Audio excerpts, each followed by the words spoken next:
Yes, because you'd come off surgery. You were feeling a little froggy. I've been off for months, and then my first match back. But hey, don't worry, don't let that bother you, Ray. Wow. It derailed a whole nother championship run that I was scheduled for. I know. Wow. No, I'm just messing, man. I'm totally messing. Goodness gracious.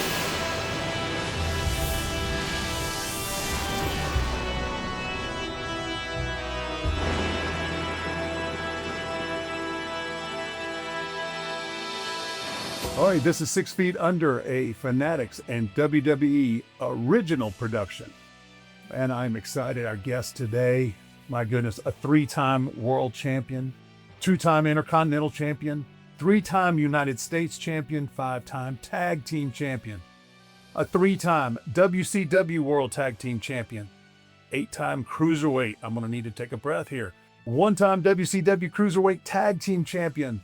He is a Grand Slam champion, a Royal Rumble winner, Hall of Famer, and the new general manager of AAA, the great Rey Mysterio. Man. Yes. Huh? Wow. How's that for an intro, bro? Oh, I would love to hear it again. All right, here we go. Let's go. One more time. Roll it back. Wow, I can't believe that's a lot of That's a lot of accomplishment, man. a lot of accomplishments. Wow. And They really don't hit you, and I'm sure you're very aware of this, because you're always on the go. always on the go. You just never. Well, how many times? 3 times? 8 times? Okay.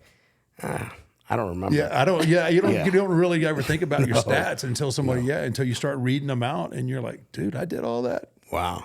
I appreciate that intro. That Well, was no, nice. bro, man, Felt good. I've been a huge fan of yours, man. Oh, thank you, man. Man, I honestly. Wait, you've been? Well, I still, Not I anymore. still We're am. still I'm, huge no, fans I'm of still. yours. I mean, I remember watching you when I was a kid. Oh, Lordy, here we go. What? I mean, no, I hit our truth with that. I hit him on the last pod. I hit him with that. He did the same thing. Like, wait a minute. What's going on Hang here? on. Yeah. Oh my goodness!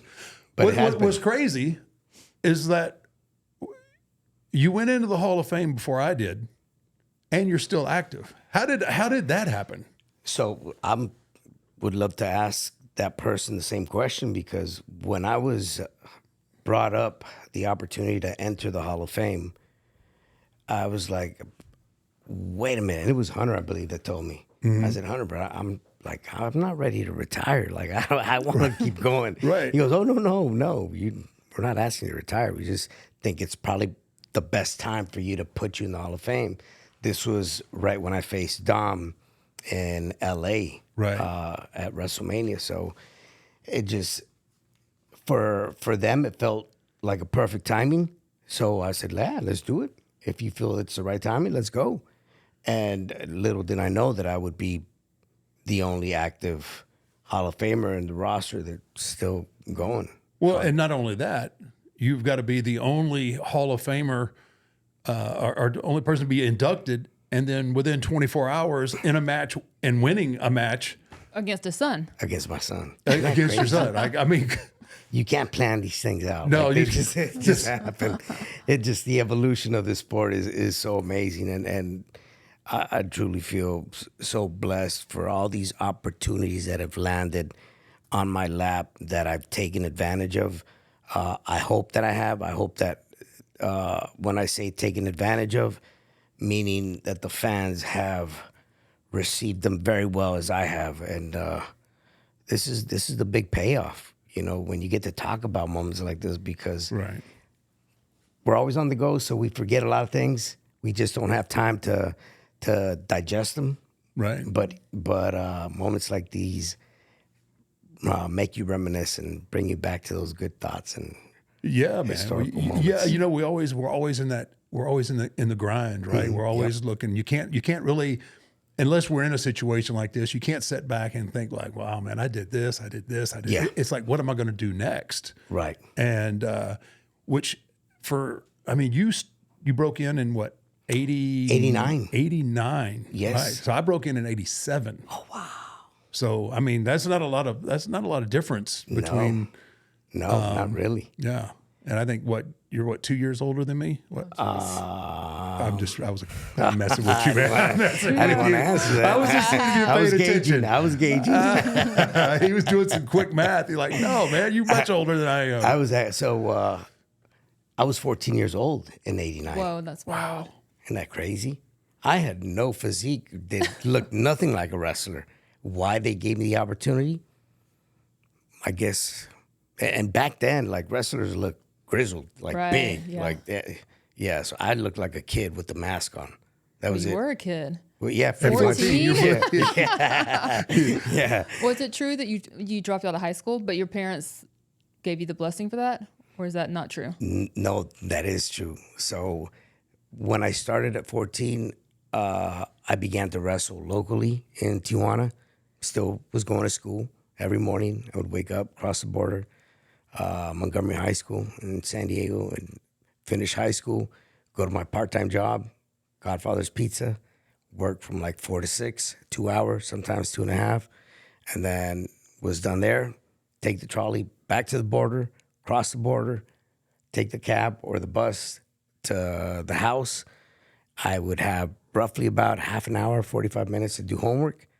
And then 8 o'clock, wrestling school started. Then I would have to go to wrestling class, which I did everything throughout my day to wait for those last 2 hours of my day because I really loved being there. But I wrestled for 14, 15, 16, 17 till about 17. And at age 17 is when AAA was gonna start. Mm-hmm. And I remember Conan gave me a call and he goes, bro, here's your opportunity. You want to come wrestle in Mexico? Now's your chance. I said, well, what's going on? He goes, we're getting ready to start this promotion, AAA, and this is where you want to be. I'm like, I can't leave. I said, I'm in the 11th grade. I said, my parents aren't going to let me just take off. He goes, don't worry, I'll talk to them.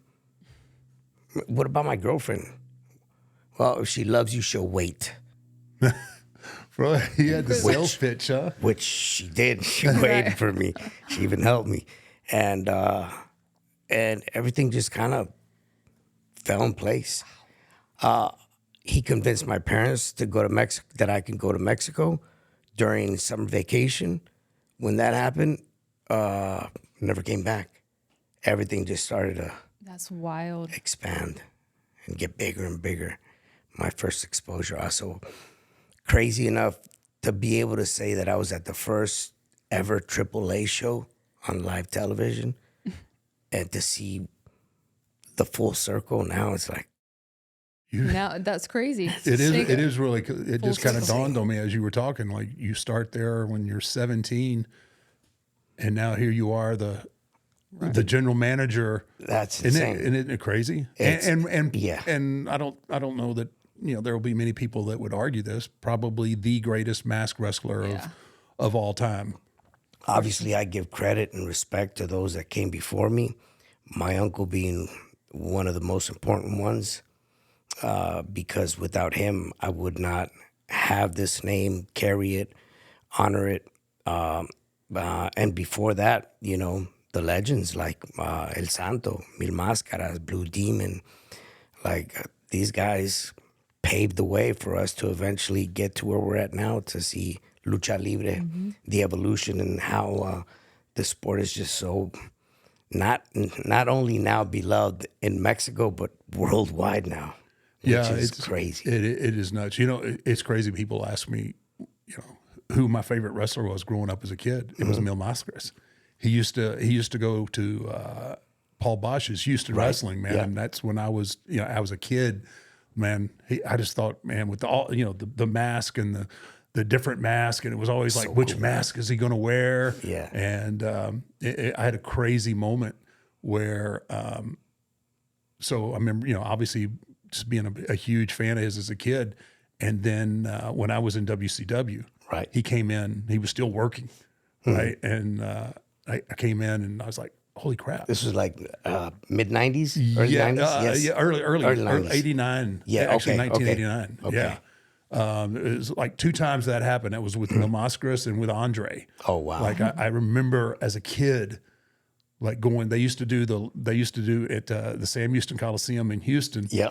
They would do the live interview segment.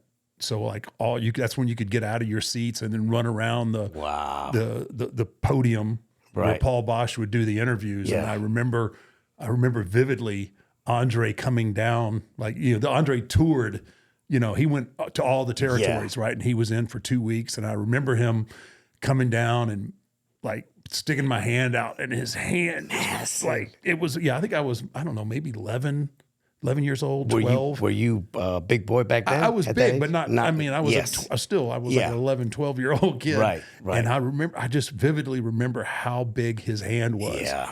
And like, it was one of those, like movie moments where I was just like staring at my hand. This is what a giant it looks was, like, yeah. right? Yeah. But it was crazy to have those moments, Yeah. with people watching him as a kid and then getting into the business and them still being there. And it was just like, Oh, it's got to be crazy. yeah, it was nuts, man. And When you were talking about my mascaras, I remember being a kid, when my uncle would take me in the locker room, which was random, and he happened to be there, I would sit and I'd be waiting to see if that mask would come off.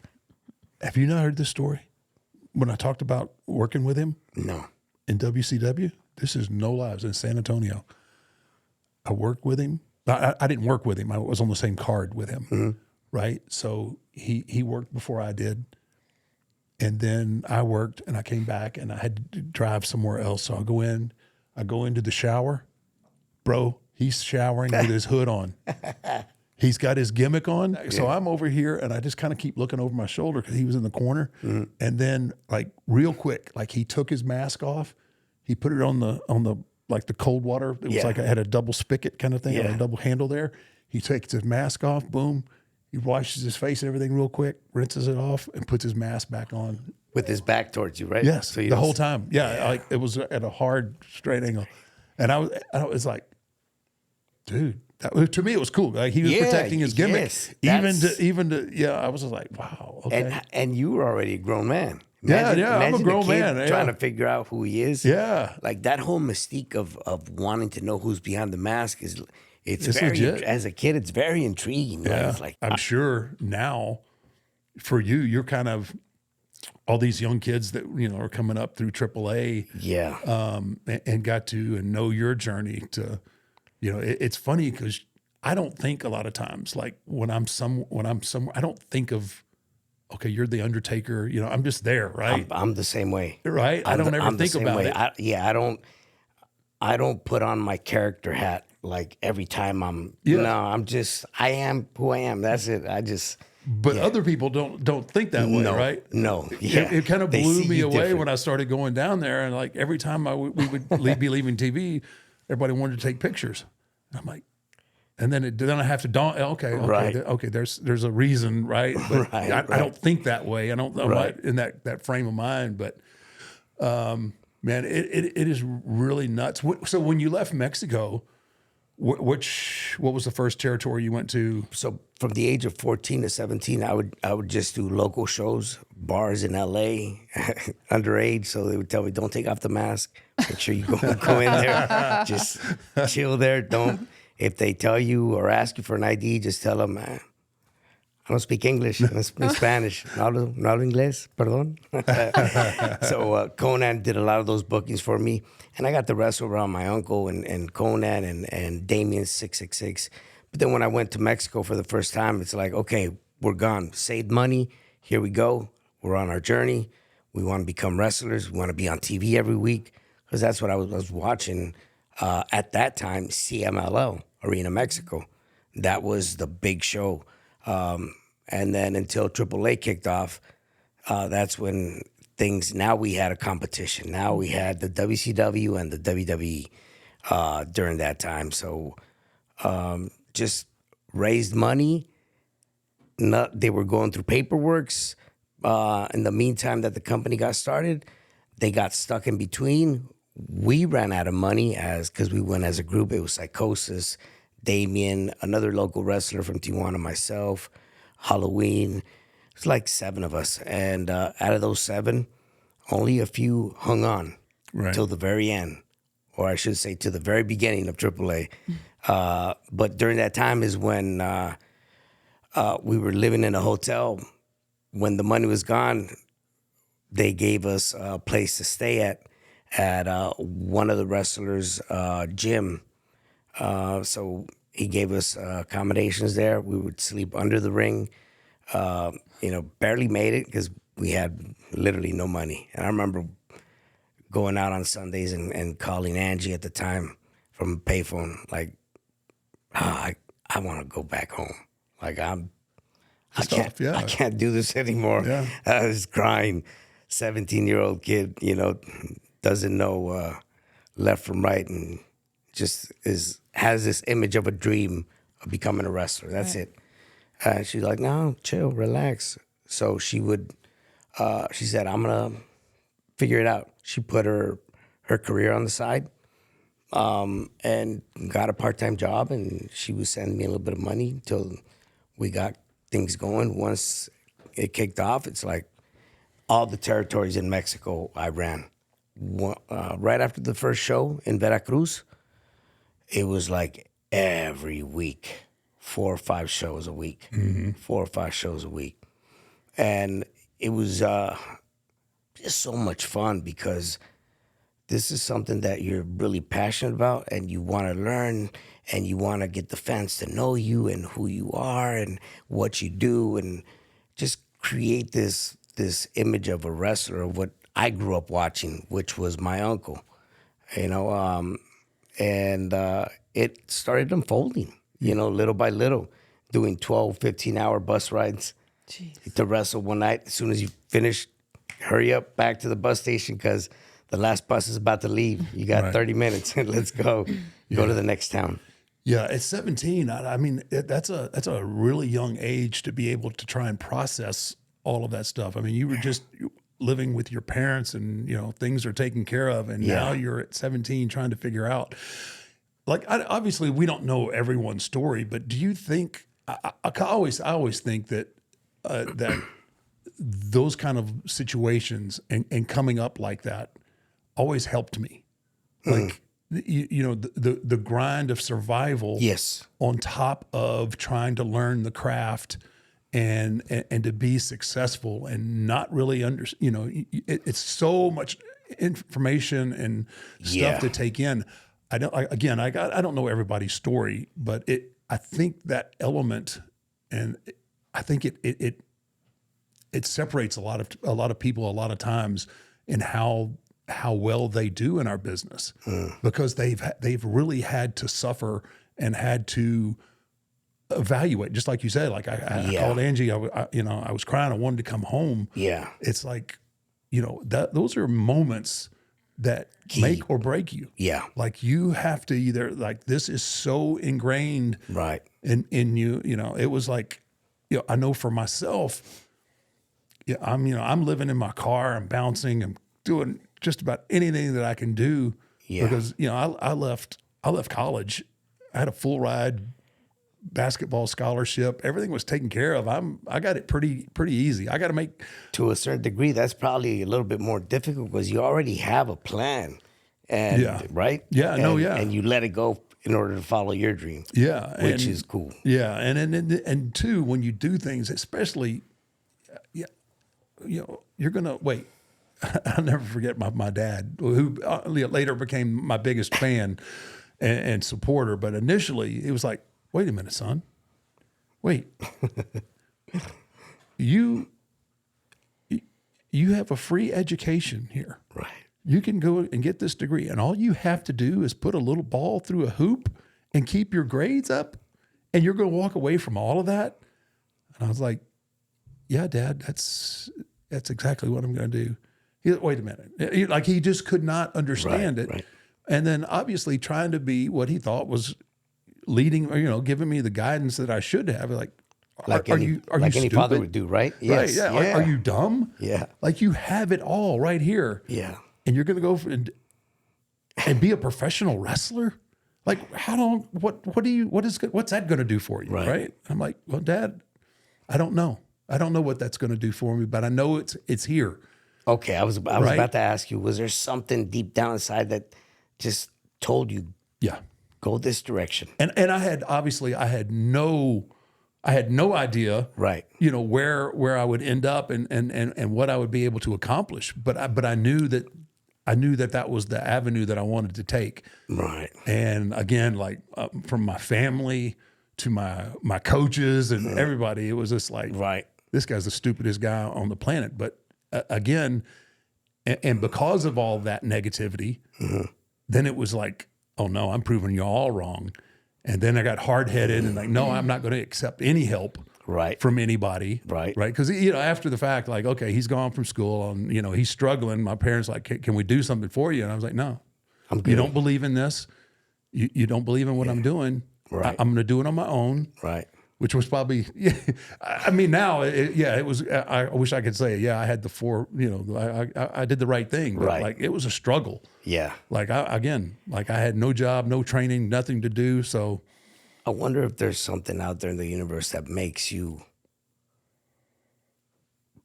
believe in yourself to the degree that you take the path that you feel you should take, and that eventually turns into a very successful path, which we don't, I mean, there's nothing that can confirm that. Like I go back now and watch videos of me wrestling in AAA, like the first couple shows. What did they see in me? Like, okay, I had a mask and I was doing some pretty, but it was like, man, I was so green. right. What is it that they saw? I don't know, something that I didn't see. They saw enough, They right? saw- Yeah, I guess, and right? And encourages you again, like, well, you know, I don't know anything. They know something, Right. There's got to be something here, Yeah. And I think too, we're our harshest critics too, That is true. right? So Yes. you have, when you go back and you look at that stuff, you look, okay, well, this is where I'm at now, and this is what I've done, and these are all my accomplishments and all of that. Right. You know, you don't have that then. You don't see it, but Yeah. it's incredible. And going back to it, I think, I think everybody like, oh, I think I can do that, or I can do this. But when we're met with challenge, a lot of times that's the make or break. Yeah. Right. It's like, Yeah. okay, this is too hard. And there's that certain thing in certain people that say, I don't care how hard it is. This is what I'm going to do. Right. Where sometimes people are like, well, I really want to be this, but I don't want to I don't know that I can put that work into Right. it or that struggle and overcome that. Yeah. And I think that's what separates people from being, from being good to being great Yeah. to being legendary. Yeah. And I think that's just something that some people have in them. And, Yeah. That and thank desire, goodness that will, you had it in you, man. Man, I tell you, the first person that saw that was Conan. I mean, without him, he was the one that was opening up the doors for me to be able to go where he went. He took me along with him. So, And I was about to mention that he believed in you from day one. And yes. I mean, if you think about wrestling friendships, that's got to be the longest standing, which I'm sure he's family to you now. Oh, yeah. But I mean, my gosh, y'all been together since literally from day one. I met him when I was 11 years old. Wow. My uncle, he came down, he was a big, jacked up dude, was in the Navy, was boxing, and he came down to Tijuana and wanted to learn wrestling, him and his friend. And in little in no time, like, they turned him into a wrestler, which if you would have told me back then he's going to become one of the biggest stars in Mexico, I'm like, come on. But eventually he took the risk. Again, another guy that didn't know enough, but was willing to take the trip and be in the mix with all the top Mexican superstars at the time and take the beating in order to learn and to become who he became. And let me tell you, he killed that induction speech for you. Oh my God. Wow, that was so good. Yeah, I'm so honored that he was able to.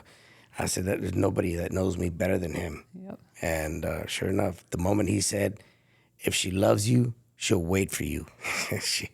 And she did. She waited. We got married. We just celebrated 30 years. For me, eating healthy isn't a willpower problem. It's a setup problem until I found Factor. Factor solves your setup problem with fully prepared meals designed by dietitians and crafted by chefs. Meals are delivered right to your door. With Factor, I'm hitting my nutrition goals this season without the planning, grocery runs, or cooking. Factor has meals built around your goals, whether that's weight loss, overall nutrition, more protein, or GLP-1 support. For strength and workout recovery, check out Factor's Muscle Pro collection. Every meal is crafted with functional ingredients. It's lean protein, colorful veggies, whole foods, and healthy fats. I love Factor because there's over 100 rotating weekly meals, and it's ready in 2 minutes, giving you more time for everything you love this spring and summer.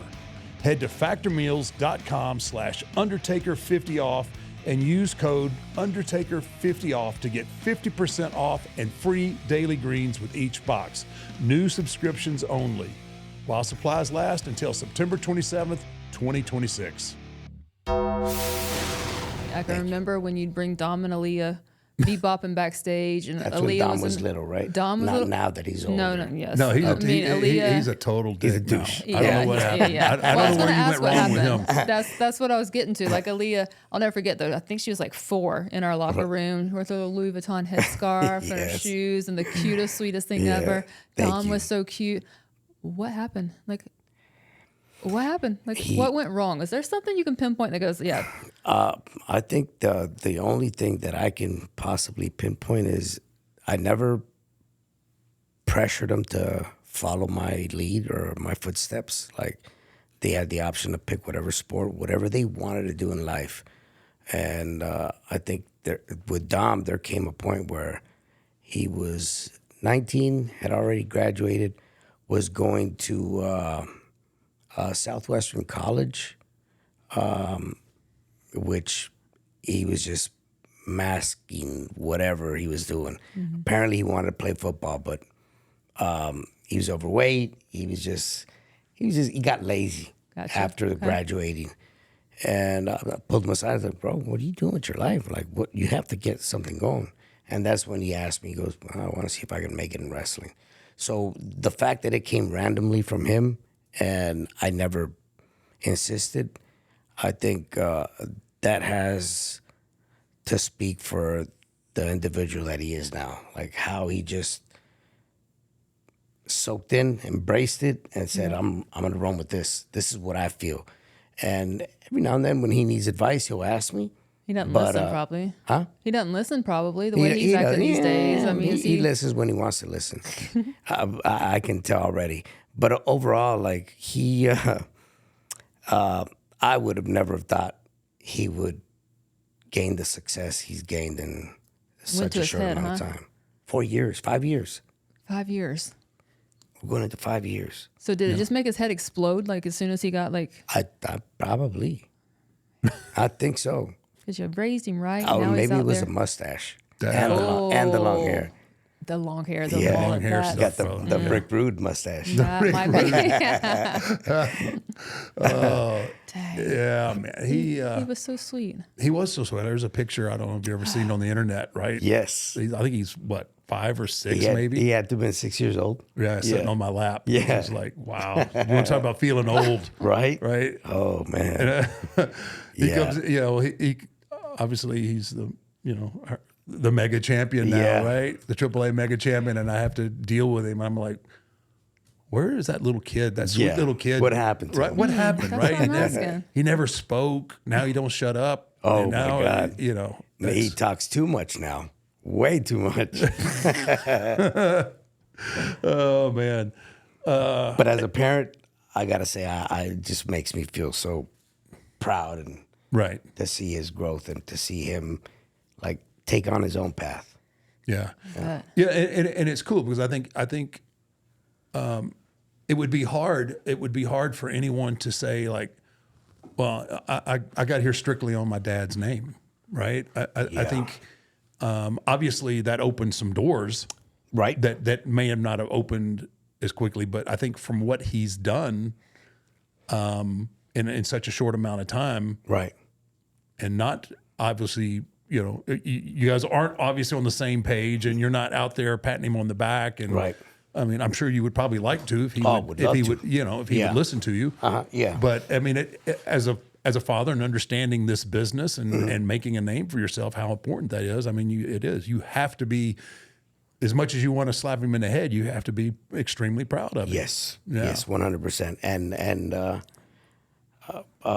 kind of just letting him go, letting him do his own thing. I did feel that there was a bit of awkwardness, or maybe even a struggle right before he became the person he became. Like he didn't feel like he was fitting in, being by my side. Right. And I completely understand that. So the best thing for him to have done is to detach from his own father, and then on top of that, embrace that character that I guess he envisioned in his mind, and seeing who he is now. Yeah. Good for him. So I mean, good. as we know, you have to identify with. You can be whatever character Right. you want to be, but if it doesn't resonate within you, Right. you're just it's going to be meh. Yeah. You know, you can tell that he is extremely comfortable in who he is and how he does things. Yeah. And, obviously, it's different from how Dad did it. Oh yeah, 100%. But he is his own man. And I mean, again, it's just something in this industry and how this Yes. business works, Yes. you have to be proud. Yeah. I mean, that's just, to have have the presence of mind to want to, okay, this is the safe route. This is good. This will work, Right. but this can be even exponentially bigger. Yeah. Because I am so different from my father. Yeah. Right. And I am blazing my own path and I like telling the story because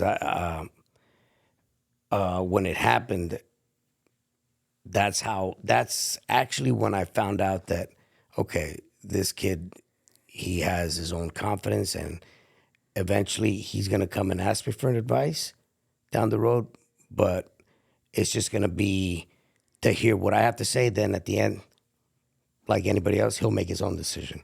right. During the pandemic is when he came up to me and goes, "Hey, Pops," he goes, they want me to have a match against Seth. I was like, "Ooh, I don't think you're ready. What do you think?" He goes, "I don't know." I said, "Man, remember, I'm just going to tell you this. You only have one shot to make it. Obviously, we didn't have fans in the crowd. You have the monitors, and it was more reserved and private." I said, but still, keep in mind that it's one shot. Make it, break it." And he's like, yeah, I'm going to do it. All right.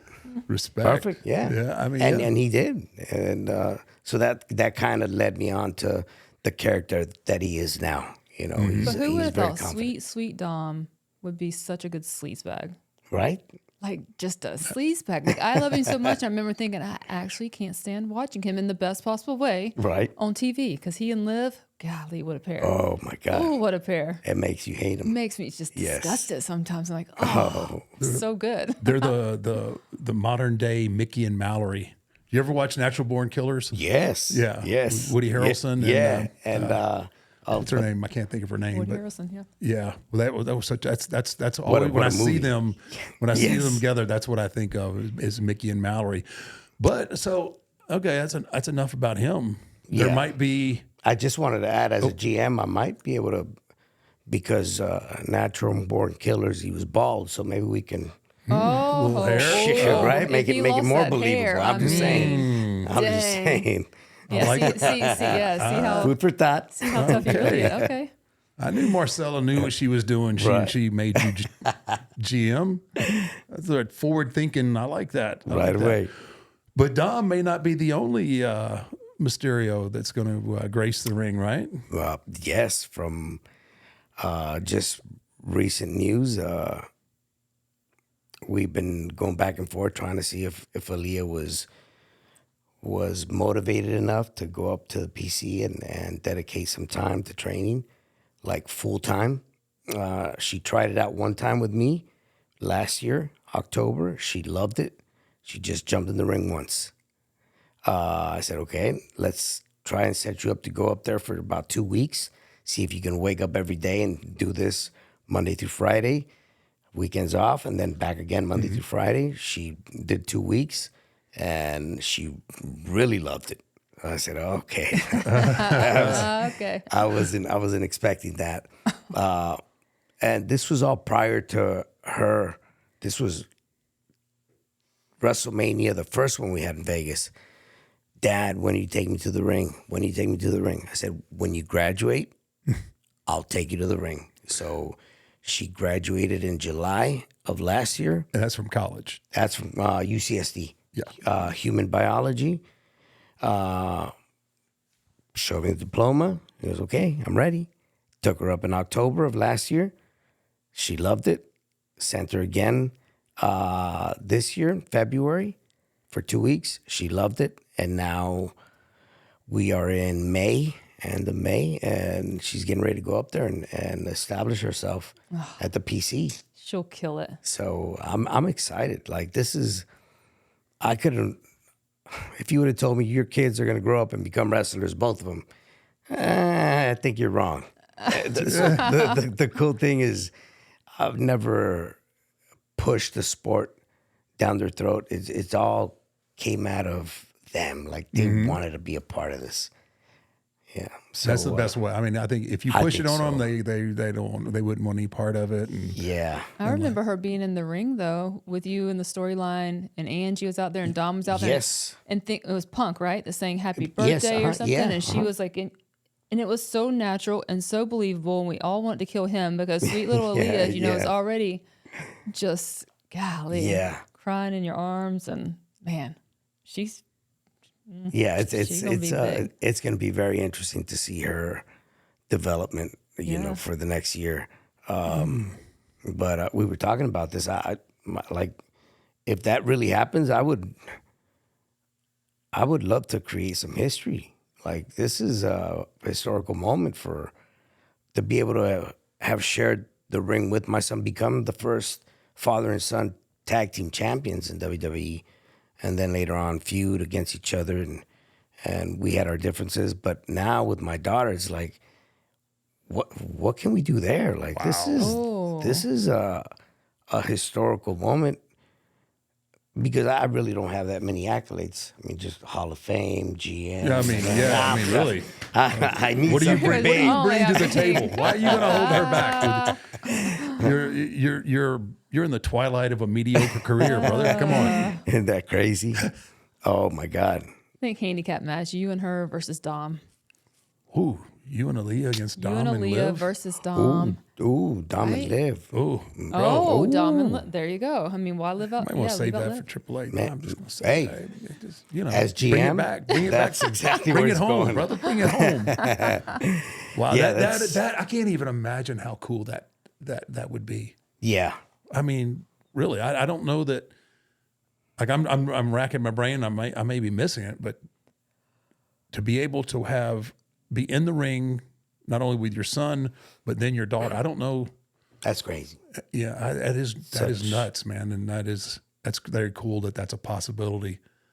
Man, Opportunity You for know us. what you could also do? You could do the handicap match, keep Liv out of it, so it's just a family affair. Right. Liv on the outside and Angie on the outside. oh, somebody might get hurt.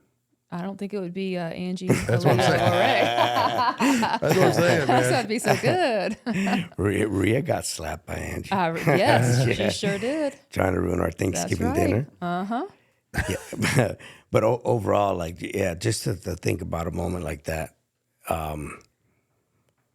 you know, and again, a lot of things happen throughout time, and you kind of, remember that time, or remember this historical moment.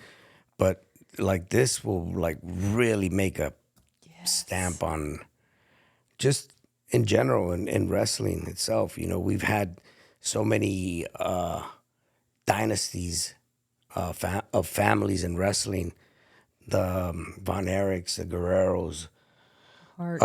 in Mexico. I mean, the Wagners, Right. You know, Villanos, the Brazos. But I don't know if there's ever been a father wrestler that has been able to share the ring with their son and their daughter at the same time in the same match. That's That'd be really cool. That's crazy. Yeah. Let's shift gears here, man. When you come over from WCW, and what year did you come over to WWE? When they bought the company, they bought it in 2000. 2000, yeah, somewhere in there. Yeah, 2001, I think. Yeah. And when that happened, obviously the rumor was going around after the last show. They're like, yeah, well, some of the contracts they're buying out, other contracts they're just letting them run out, people they don't want to hire, blah, blah, blah. I'm like, oh, okay. And then when it came to my contract, JR told me, like, Ray, we would really want to do business with you, but let your contract run out, and then come April of 2002, we'll sit down and negotiate a good deal for you. Okay. And sure enough, that's exactly what happened. So from 2001 till April of 2002, I did something that I really wanted to do, is wrestle in Arena Mexico with CMLL at the time. So I did a couple of shows there. Who's that? Yeah. I don't know if I've ever heard of it. What is it? LMNCA? What? It's LLCM. LLCM. Okay. I'll look it up. That was just You guys heard of that? Anybody? no one. Yeah, I don't think it's around anymore, or it might be. I don't know. So yeah, I was there for maybe 2 months, and okay, did that bucket list, check it off, and then I went to Puerto Rico, and I worked in Puerto Rico until I got the call from JR, and I actually thought that they didn't want to hire me, because I had heard so many stories that Vince didn't like smaller talent and blah blah blah. I was like, man. I was undecisive. Like, I didn't know what to believe. Is it true? Is it not true? Oh, it was true. Yeah. I'm sure. No, Yeah. Yeah, right? No, yeah. Go. No, I'll get there. But go Yeah. ahead. Let me cut you off. So Angie and I were already making plans. We had just had Aaliyah in 2001. So it's like, okay, let's just see what happens. Let's write it out. In the meantime, I have work. I'm grinding, so we're good. And yeah, 2002, I get a call, sit down with JR, sign the deal, and rest is history.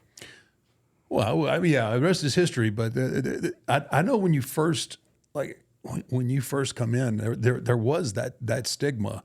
Oh, Of like, oh, he's way too small, right? There's this. I mean, obviously, you did some incredible. The stuff that you did in the ring was incredible, but I think in the old man's eyes, it was just like, I don't think so. And I mean, and correct me if I'm wrong. Like, I think you almost had to change your style a little bit, like even in the way that you sold and learned. I think because, you were so used to doing all the incredible, right. The incredible moves. Like, I think it was when you really realized, like, dude, I have to sell my ass off, right, to really get these people on my side. And then the key to doing that, obviously, is being able, okay, yeah, I'm going to sell, but I'm never going to die.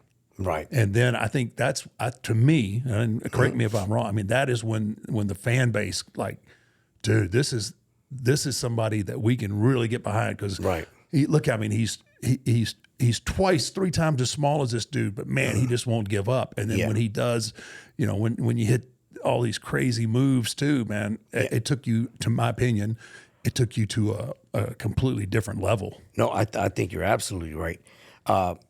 So right before WCW was bought out,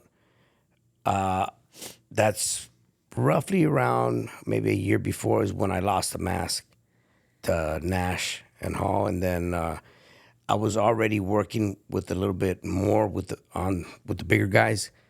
I had an opportunity to work with Bam Bam Bigelow, who was awesome.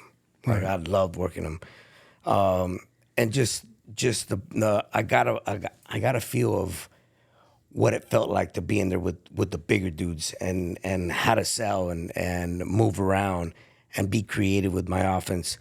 But it wasn't until WWE when I came in that I really started getting feedback from the agents, from the people I was working, you including Angle. Eddie would always pull me aside, and it was a learning process because everything was so fast in WCW, Right. so fast paced. Because we really didn't have a direction. They wouldn't Right. tell us. Yeah.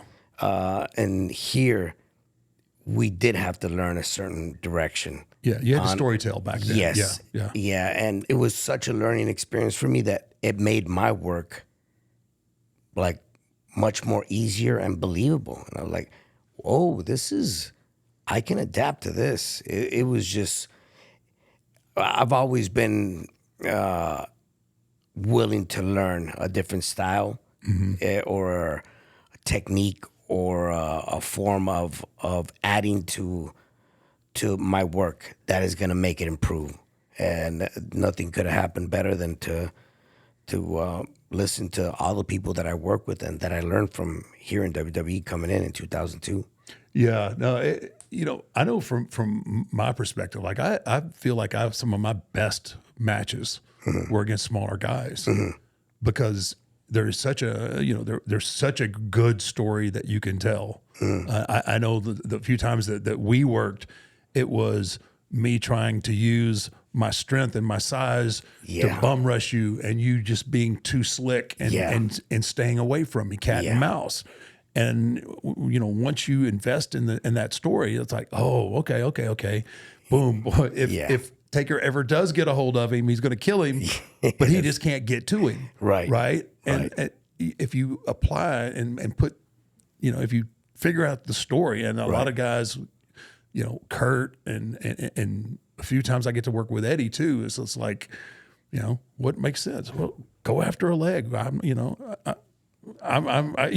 want me on my feet. You want me down. Right. And I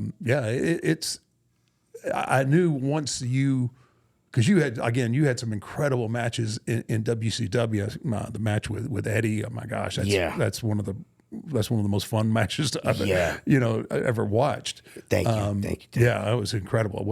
And you guys told an incredible story. But yeah, once that light went off with you, then the sky was the limit. Obviously, I mean, 3 world title reigns? I mean, everything just kind of, again, started unfolding and presenting itself, with the time. But I again, we don't do this work on our own. We always need that guidance, that the right opponent to work with that'll build you up to the next level. Right. The first one to kind of like pull me aside was Kurt Angle at that time. I remember he told me they gave him 3 opponents to work with for SummerSlam, which was my first pay-per-view with WWE in Long Island. And he said, I chose you. I've always wanted to work with you since I've seen you in WCW. I'm like, oh, truly honored. And he was like the first guy that kind of pulled me under his wing and was learning all these new methods of how to make my craft much better. And you just adapt it. You do it. And back then we were doing it so regularly that it just becomes a habit, a good habit. Yeah. That you invest the time and the effort to making it work, and then it just sticks. Okay, and then what's next? What do I have to learn now? Right. The one thing I never was able to do is, because I've always been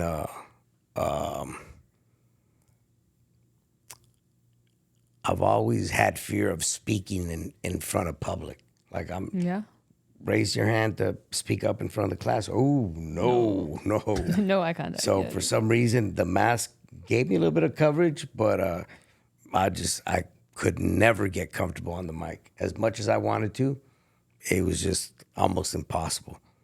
And the times that I did, it was like it came out of a lot of will to do it. But yeah, I don't know how you were. No, I could.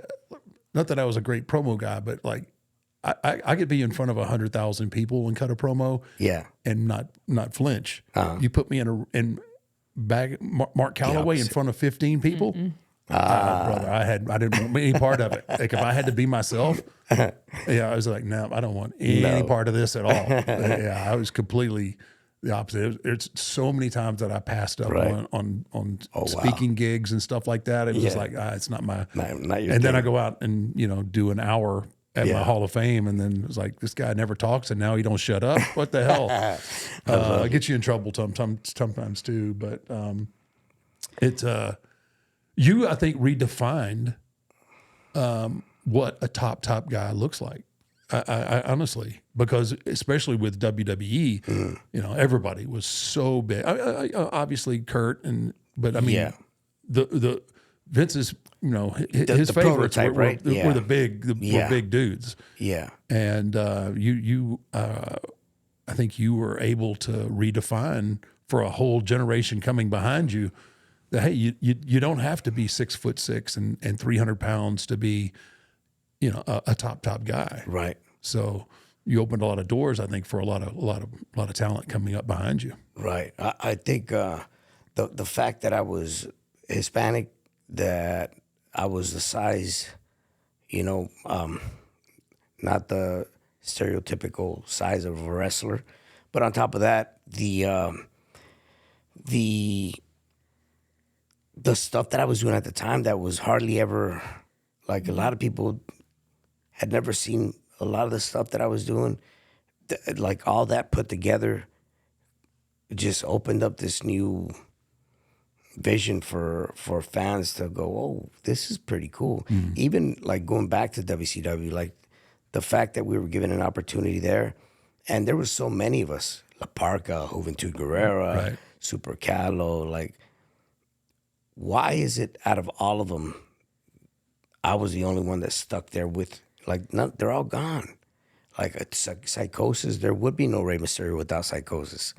He was just he made my work look so crisp and clean, like just amazing to work with.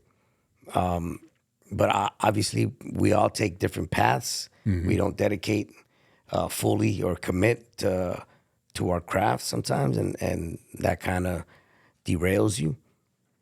In my case, I think that just the passion overall and wanting to be part of this and taking it to whatever level was the next level at the time, kind of the fans fed off that energy and really invested in me. Yeah.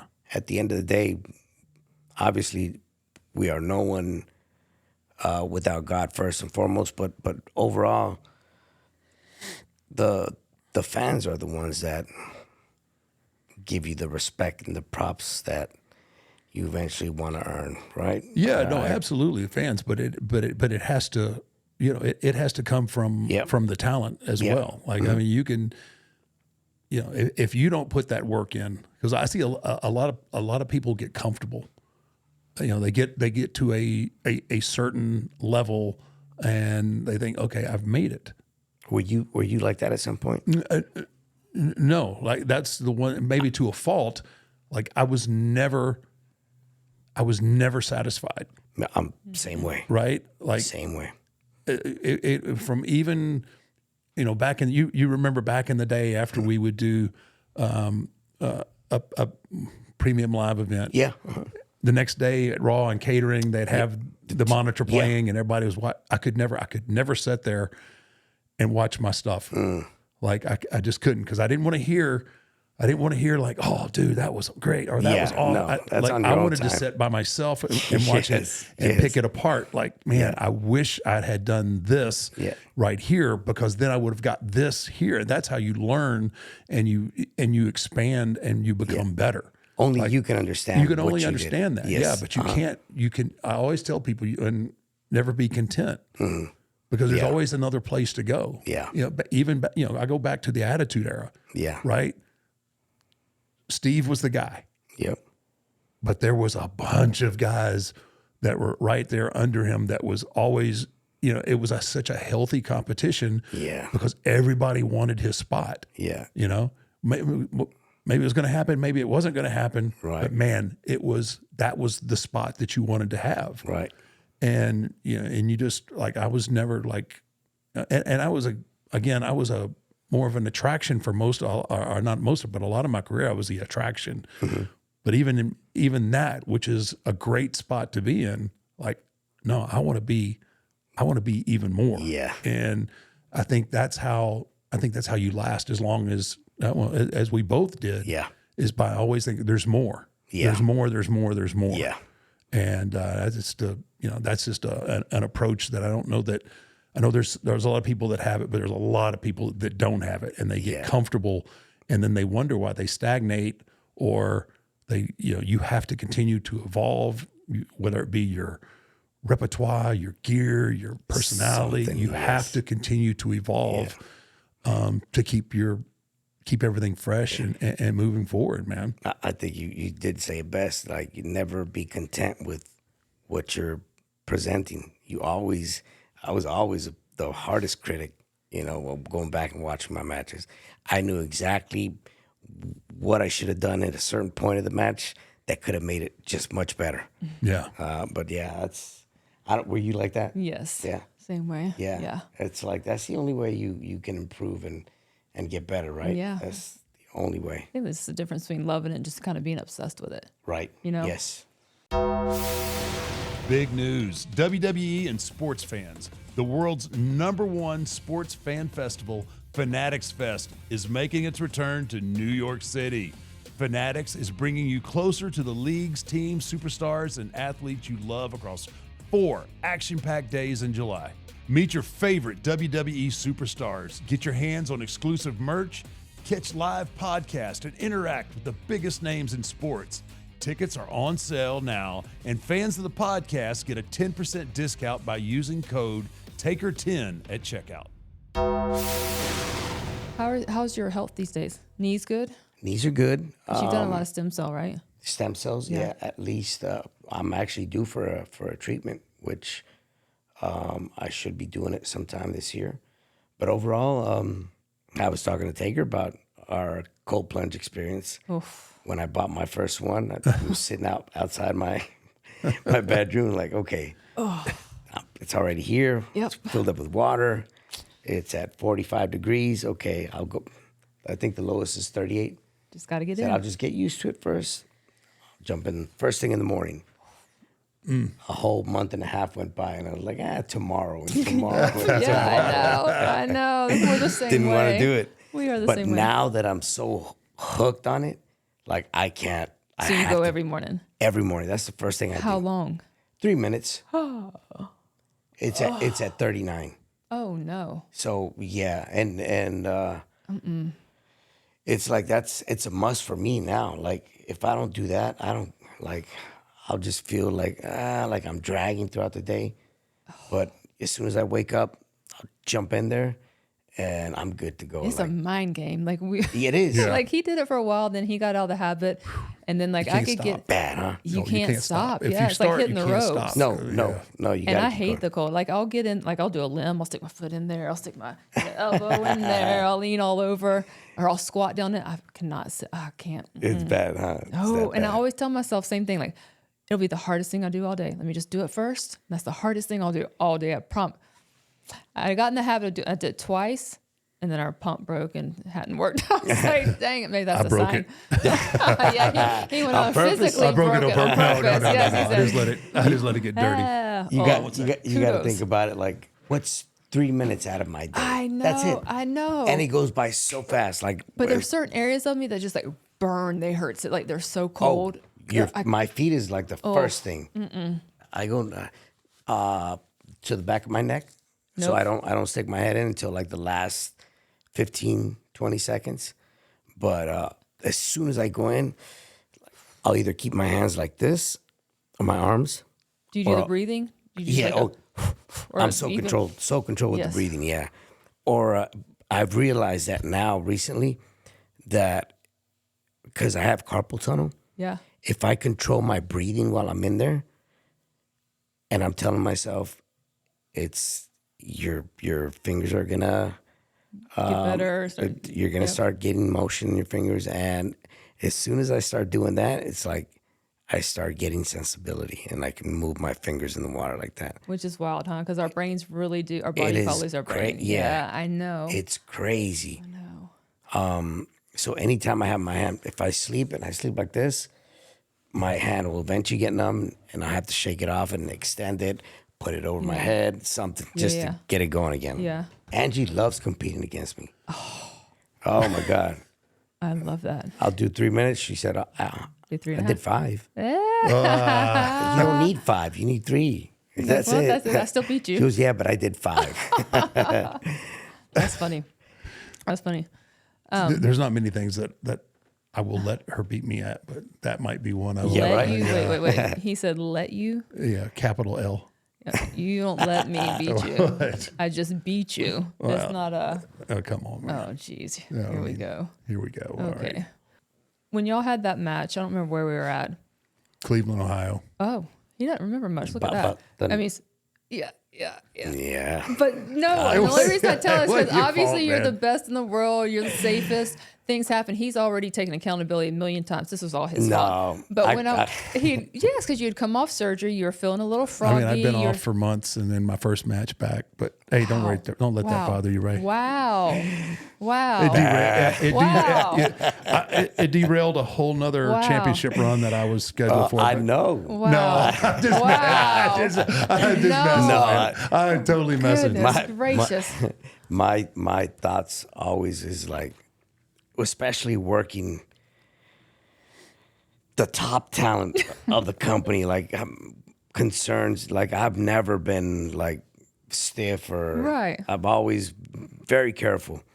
But for some reason, that one night when I wrestled him, Look, it was and I- him because you were in the air. He No, was the it one wasn't. that was. you probably gonna say that you pulled me down and I did this, right? You know what I think what it was is because I thought we were in the middle of a really, really good match. Yes. And I wanted to take a really good bump. Which you did. So I think what happened is when you came off, then I threw my legs up, and instead of where normally your ass would have hit me in the chest, Yeah. because of the angle that I was in, you just landed a little higher, and that was I think it was me trying to I hear what you feel in the moment more Yeah, so than yeah. than anything, and And I remember watching backstage, and all of a sudden you're sitting there, and he just goes, and like you see, because you see his nose like on the wrong side of his face, like way over here on one cheek. Yeah, and then all of a sudden he goes, and it's back somewhat straight again. We're like, wow. the problem was when I stood up and there were 3 of you. Yeah, no, That was the Which one problem. do I pick? that's what, yes, I was that's what like, he I'm said. just going to go for the one in the middle, and hopefully I can catch you. Yeah, he said, I don't know which Ray to catch. So I remember doing the senton, and then I was gonna get back up and hit the ropes and hit you, I believe, with another one or a drop kick or something. Yeah. Yeah. But then that eventually was leading into the finish. So we were good. I felt horrible. I really I felt bad because I knew how bad you were Yes. going to feel. I was like, oh man, I don't even want to say anything. But yeah. it was. I remember you saying at one point, like, Ray, you know how much I love you, and if you apologize one more time, then we're gonna have a problem. He's like, we don't It's messing part around, of the game. obviously. It's part of the Yes. game. I'll Man. tell you, thing for me, so surreal because I've worked with a lot of people, but just being out there for the first time with you and like just tucking down in that corner and watching your entrance, like that was such a surreal moment for me. Like I really was able to enjoy and soak that in.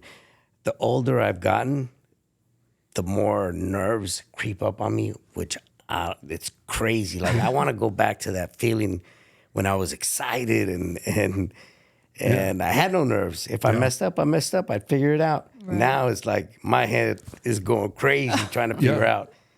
And that's not. I was the same way. Okay. Yeah, no, at the end, especially because I worked so few times a year. When you're in the grind all the time, you just boom, you just go. You don't think Yeah. ever you screw something up. You just know how to fix it and you go You're on. on autopilot. Yeah. but when later on, like, so I would go into matches like, did I train hard enough? Did I get my conditioning good enough? Do I feel, because again, I was working with a lot of injuries too at the end. It was just like, do I have enough in the tank? Right. Like all this Weird self-doubt. thoughts. This self-doubt would come in.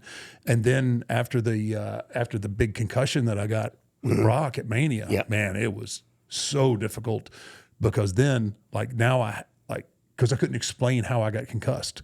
Right. He wasn't, I don't think there was anything that he did. I think it was just my body wasn't used to the trauma. Right. Like, because, and again, at that point, there wasn't a lot of guys that could physically throw me around and it makes sense.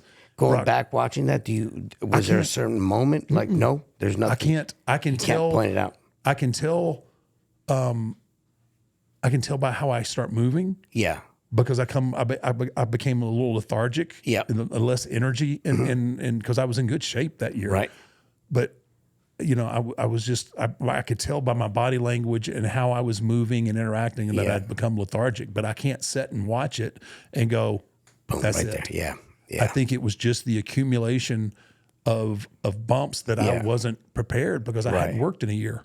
Right. And then eventually it catches up to you.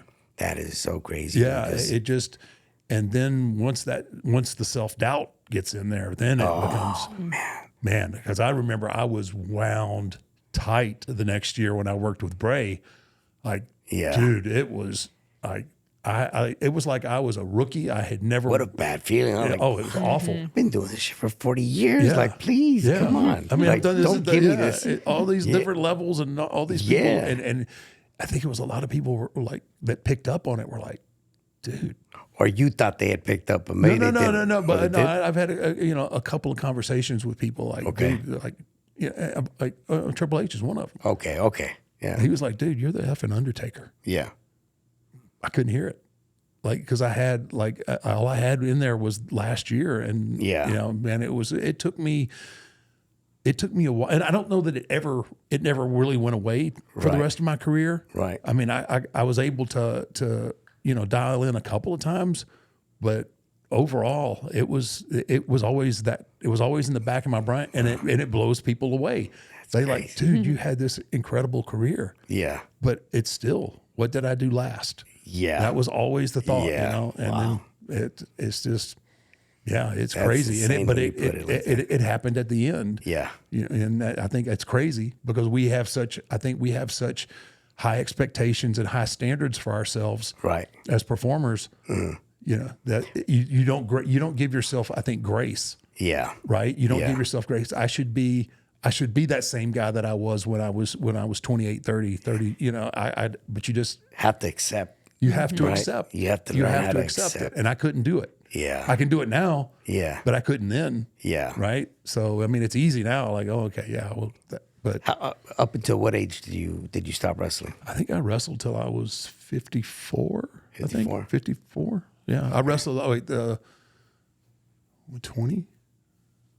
Yeah. Okay. I think I was about 50. Yeah. I think I wrestled till 54. I still got about 10 years then. I said 54. Oh, yeah. Yeah. About right. Yeah, of course you are. That's why you wear that mask, brother. Right. I'm covering it all up.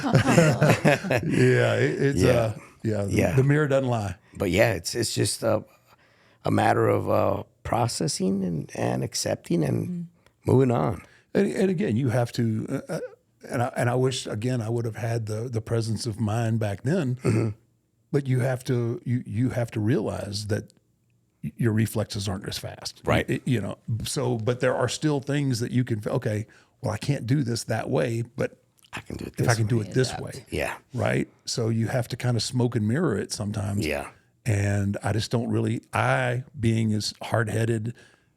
Oh, I can't. I can do that. I can. I can get that lightning back in the bottle one more time, right? That was one of the big problems that I had because I wanted that signature statement, right? I got it in with AJ in the Boneyard, but I wanted that match in the ring where it was 2005 again, right? Where I don't think in those eras I don't feel like anybody could touch me, right? and that's you what were I on wanted. fire. Right? Yeah. And that's what I wanted. Yeah. And it wasn't going to happen. And I Yeah. was just not smart enough to figure that out. Wow. But you're incredible, though. No, I mean, for 89 to 2026, brother, you get around really well. You also got to keep in mind, take like my body weight compared to yours which is a lot. I think it's a lot less of a beating, even though I've had my. That's what I was going to say. Yeah. For the bigger guys, I think that it's got to be much harder, for all the years they put in the business and all the surgeries they've gone through. Just the left one has gone through about 14 of them. Holy moly. Wow. And the right one, just one surgery. And sometimes this one feels better than this one, which is crazy. That is crazy. Yeah. This is only a meniscus tear. It fixed it, but this has also taken all the grind for both of them. While this one has been out, Right. this has done all the work. Compensated for the, Yeah. Because of that, are your hips good? Are your hips? My hips are good. I'm just tight. Yeah. Really, really tight. That's another thing that I do in the mornings. So I usually like to jump in the cold plunge, get out, stretch, and then go hit my cardio.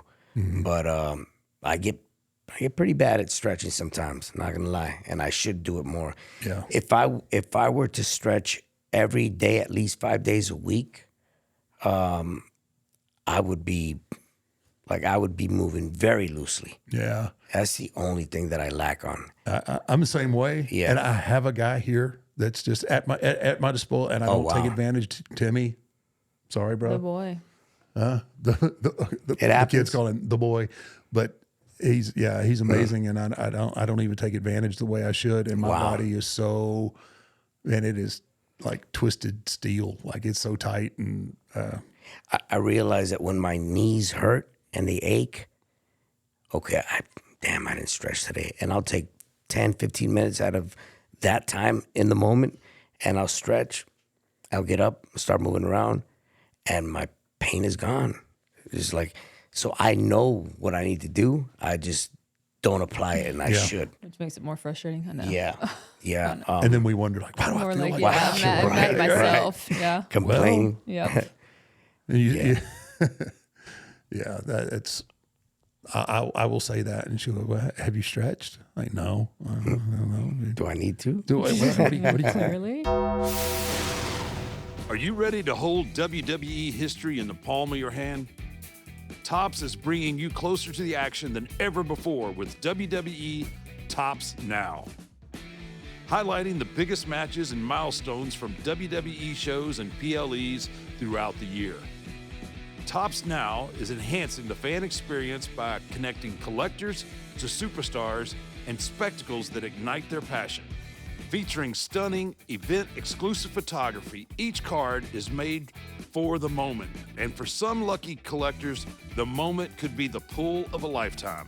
Along with serial numbered parallels, some Topps Now releases offer a chance at rare short prints, superstar autographs, and even pieces of the mat, gear, or other items used during the featured match. So which moments will you collect? With each card only available for a limited time, you won't want to wait to begin your Topps Now journey. Be sure to subscribe to WWE Topps Now mailing list on Topps.com and follow Topps on all social media platforms so you never miss a single moment. Oh no, his new knees and new hip. He's bebops You around. got your hip replaced? Well, both hips so have I been- had both hips done while I was still working.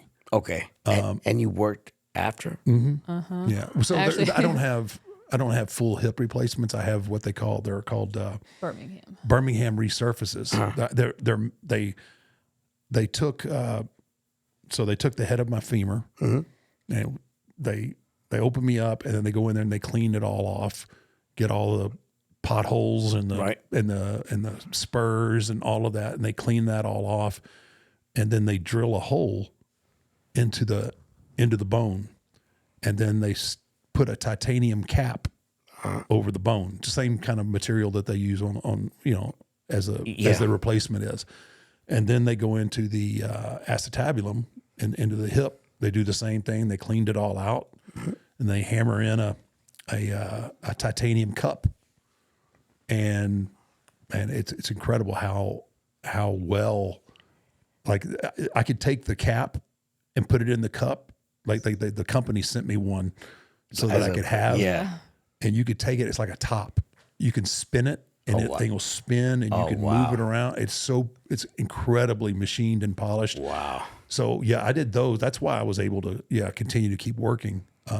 Dr. Edwin Sue at the Hospital for Special Surgeries in New York, he did them. He's incredible. He said, when I did the first one, he said, this will be the biggest test that anybody has put, because they'd only been doing it for about 10 years when I did the first one. Right.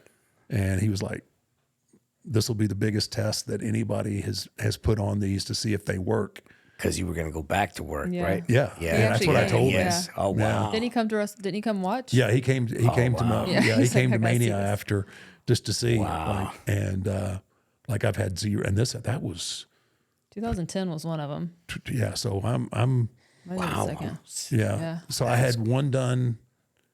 Yeah, in 2010, and then a few years later, I had the other one done, And they both feel the same? and they both feel. I mean, they feel great. No issues whatsoever. And he woke up in the hospital. Vividly remember not having any pain. He's like, "Oh my gosh, why didn't I do this sooner?" Like he had zero pain in his. Wow. Yeah, for hip. being in chronic pain for Right. over a decade, to waking up and it's like it's all gone. How bad were your hips? Oh, they were Well, they're Bad. they were bad. Yeah. Oh, they were awful. Yeah. What about your knees? And my Your knees were same? yeah, both of them were really, really, really bad. And I think my knees were direct from my hips, Okay. because the way I would walk, and it kind of threw everything off. And both of them were way, way overdue. Like I went years being in pain, and I couldn't. But with the knees though, like I had to wait till I was done, because I don't think I could have worked with my knees. Yeah. I've always heard that it's hard to get a knee replacement and then still work. Yeah. So, I mean, for me, it's like, thank God for stem cells, because, like, yeah, my knee aches and hurts every now and then, but not to the extent that little sideline. like, you. wow, Like, I'm really thinking about replacing it. And I've gone through a lot of them. So I guess stem cells have really been a game changer for me. Are you still going? Where you go, Columbia? Or So that was or the here very now? first place I went to, Bio Accelerator. Right. And there was a bunch of us that went there at the time. This was early 2020s, maybe 2019. And that was like the first time my body had received like a full dosage, talking in the millions. So my body reacted very well to it. Within about, I want to say almost 2.5 to 3 months, like from being in chronic pain, it was to no pain whatsoever, like completely gone. And roughly that lasted for about 3 years, like pain-free, 100%. My carpal tunnel, I remember telling him, have you guys done anything for carpal tunnel? He goes, no, but let's try it out. Let's see. It was still like under development, or you could say, let's figure out, how much it would work in certain areas. So it completely took away my carpal tunnel for almost 3 years. And I was sleeping, waking up in the middle of the night 2-3 times because my hand would just go to sleep completely, to the point where it would wake me up. But that was, again, everything has been on stem cells. That's pretty much. And then now, obviously, back then, peptides weren't around. But now with the peptides and with the cold plunge and with the sauna and the red light, it's like there's just so many. There's so much biohacking. Yes, that you're helping your progress, your longevity in general, not just in the ring, but overall. Yeah. Your health, eating correctly, all that stuff. That's all huge. Yeah. A huge important factor. That Yeah. I feel like a guinea pig around here. She is the queen of biohacks, right? Like Really? anything that comes along, we have a red light, anything, the cold plunge, obviously, all these things come down, the peptides, everything that comes in. She'll just, you need to take this. You need to do Does this. she take it though? Oh yeah, Yes. oh yeah, okay. yeah. She's You know what's bad is like, I'll just, Good. our kids see, I mean, I'm just like, Yeah. getting out. Yeah. Probably shouldn't Peptides, do, the getting out the peptides, yeah. peptides. I know I need to clear it up. But Angie's the same way. Yeah. Like she's my chef. She's my I'm not a chef. No. She's my chef. She's Dr. my Mills. doctor. She's always you got to take these Yeah. supplements. Yeah. Everything's all Stacks and yes. So she's on top of my health. Like, but I thought you were gonna be like her. Like when it's time for her to take care of her health, well, she's too busy taking care of everyone that she forgets Yes, about herself. Like, yes. no, that does. got to do yeah. these things with me. So, yeah, That does. I'm still struggling with her, but she's doing a better job. It happens. I certainly don't take them every day like I should, but I'll Yeah, take you, them. you take them Yeah. at least. Yeah, Yeah. Yeah. yeah. So, Ray, everything, we're talking about health and, the things that we have to do to keep us, keep our motors running. Right. You've got a 4-year career. You've done everything there is to do. Yeah. What's left for Rey Mysterio? Man, I recently I've been asking myself that question.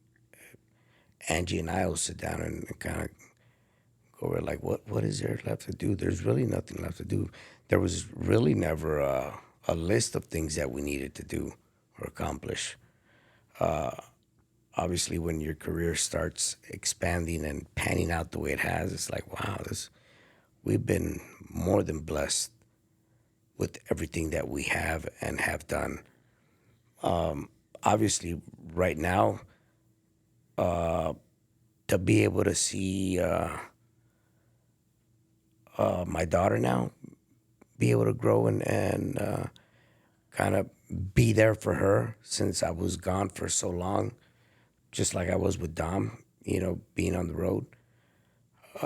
They know they can both count on me whenever they want. So being there for Aaliyah, if she ever needs any guidance or advice or anything that can help her push forward to following this dream that she has right now. And again, she might be there for a year and she might say, Dad, I thought this was for me and maybe it's not.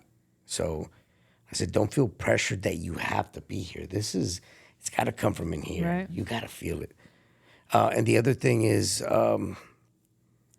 being able to pass down some of the knowledge that I've gotten over the years, especially being down in AAA, the company where everything pretty much began for me. My first opportunity to be on national television. If there's anything I can do, pass on, help, create, that's a win for me. Mm-hmm. Paying back a little bit of the much that they gave me. So Right. yeah. So, being the greatest masked wrestler of all time, in your opinion, and I don't want to put you on the spot, but who's the next great luchador? Wow, I see so many up and coming stars and like at the time Dragon was right by my side and I see a lot of similarities in Dragon Lee that I had growing up and being part of this business. Like he's always willing to learn, asking for advice. A lot of Rey Mysterio-ish in him. I love him, by the way. Yeah, Oh, when he's he comes such a good down, kid. he's such a good dude and always wanting to do the best he. Yeah, that he can, right? Yeah. I was telling Angie, I said he reminds me so much, and I've been able to hang out with him and his family outside of the wrestling world, and to see the time and dedication that he gives his wife and his 2 little girls is like, man, I envy that because I wasn't like that when I was 29 years old. You know, so that's like props to him. Like I really admire him for having his head straight on his shoulders and walking the right path and doing the right things, not just for him, but to provide for his family. That speaks highly of who he is. But Dragon Lee, then Penta comes along, and I see Penta, and I'm like, whoa. Penta's brother Ray Phoenix is incredible as well. Like, it's just there's so many names you can pick that Yeah. you can say, oh, these guys are the next guys. Right. Who's going to be the one? That's going to be up to them. And I think Safe answer. Penta's already figuring it out. Yeah. You know, and I mean, who can help you out? And being the next guy, you just have to put in the work and learn. And he knows that I'll be here if he ever gets stuck with anything to help him out. I can only guide him so much, and he has to do the rest. Yeah, I think he has a really really cool approach because he's separating himself. Yes. I think he stands out from the other guys. Yep. Just because of his personality and things like that. Yeah. So you can definitely tell that he's thinking differently. Yes, and I think he's had that from day one, even before he came to WWE, like from AAA to wherever he's been. Like he's had this concept of what it is to stand out in his mind, that it has definitely stamped everybody with his name. So and he's such an incredible wrestler too. Yes. Incredible. Very